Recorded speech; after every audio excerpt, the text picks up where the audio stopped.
샬롬, 김정훈 목사입니다. 오늘 말씀은 빌립보서 1장 7절로 8절까지 말씀입니다. 제가 먼저 봉독하고 함께 은혜를 나누도록 하겠습니다. 내가 너희 무리를 위하여 이와 같이 생각하는 것이 마땅하니 이는 너희가 내 마음에 있음이며 나의 매임과 복음을 변명함과 확정함에 너희가 다 나와 함께 은혜에 참여한 자가 됨이라. 내가 예수 그리스도의 심장으로 너희 무리를 얼마나 사모하는지 하나님이 내 증인이시니라.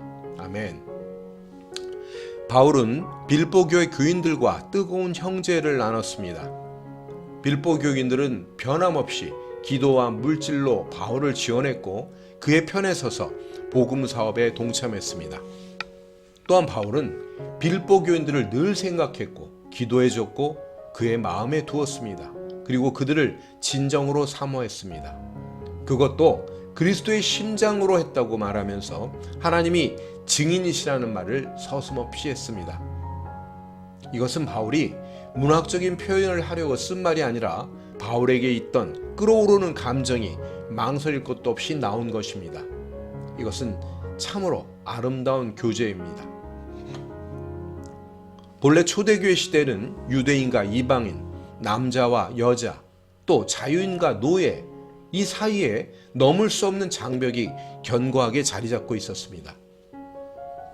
이들을 연결시킬 만한 것이라고는 전혀 없었고 거기엔 교제라는 것이 있을 수 없었습니다.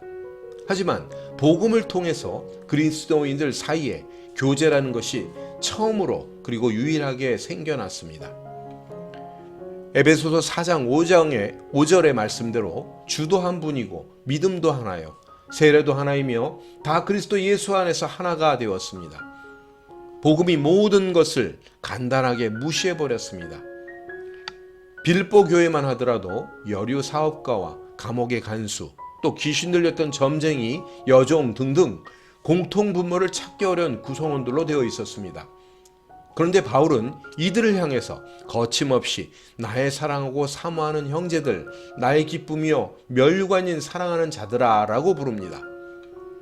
여기에 바울이 심장이란 단어를 쓴 것은 생각이나 마음보다 훨씬 강하고 뜨거운 애정을 표현하기 위함입니다. 그런데 그것도 자기의 심장이 아닌 그리스도의 심장으로 사모한다고 했습니다. 이것은 어떤 광신주의적인 열정이 아니라 예수님이 빌립보 교인들을 사랑한 그 사랑이 바울을 통해 흘러감을 표현하는 것입니다. 그러면 그리스도의 심장으로 사랑한다는 것은 어떤 의미일까요? 우리의 심장과 달리 특별히 부각되는 점 3가지를 살펴보겠습니다. 자, 그리스도의 심장으로 사랑한다는 것은 첫 번째로 제한 없이 수용하는 사랑이라는 것입니다.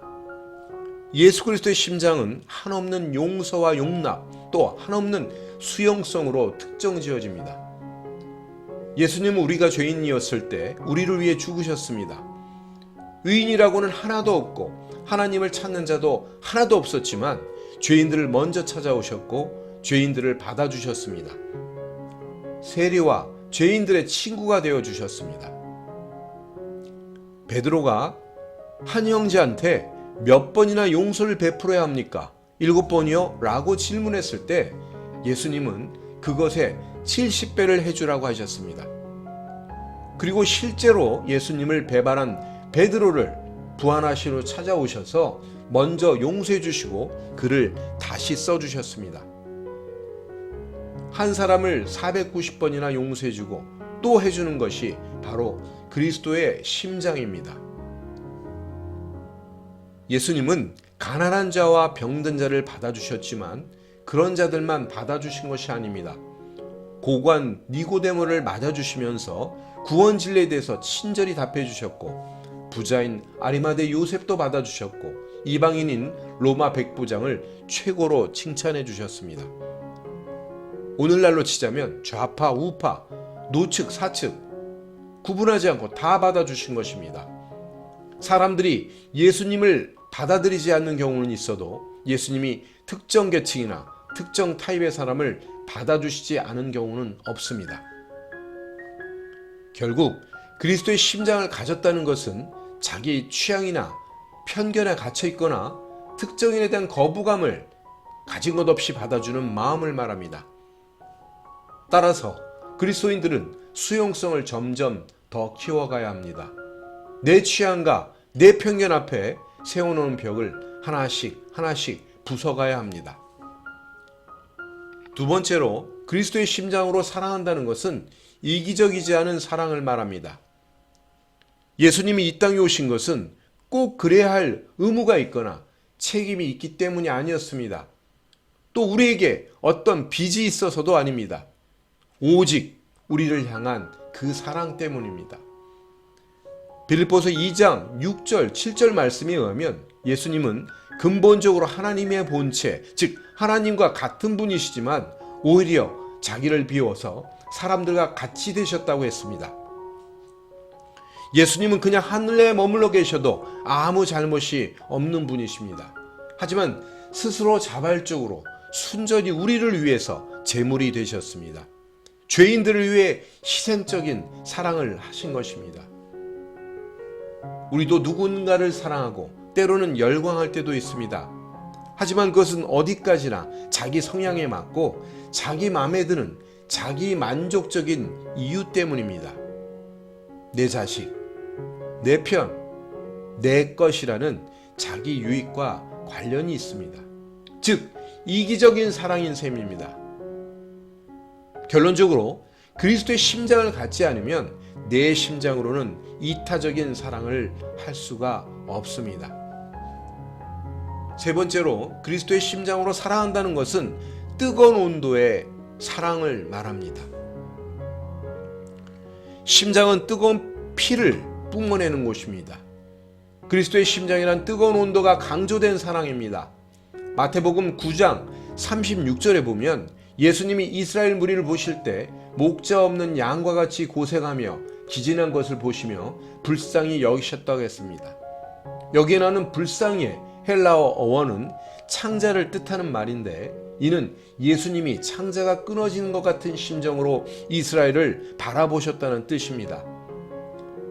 사무적으로 보신 것이 아니라 어미가 자식을 불쌍히 바라보듯 방황하는 이스라엘 백성이 불쌍해서 속이 절절 끓었다는 뜻입니다. 예수님이 잡히셔서 대제사장 집으로 끌려가셨을 때 베드로도 멀찍이 쫓아 들어갔습니다. 그리고 거기서 그는 예수님을 모른다고 3번이나 부인했습니다. 그때 예수님께서 베드로를 돌이켜 보셨습니다. 예수님과 뜻밖의 시선이 마주친 베드로는 밖으로 나가서 통곡합니다. 그때 베드로를 향한 그 예수님의 시선은 원망이나 정죄의 눈초리는 아니었습니다. 말할 수 없는 또 창자가 끊어질 듯한 애끓는 심정으로 베드로를 불쌍히 여기는 시선이었습니다.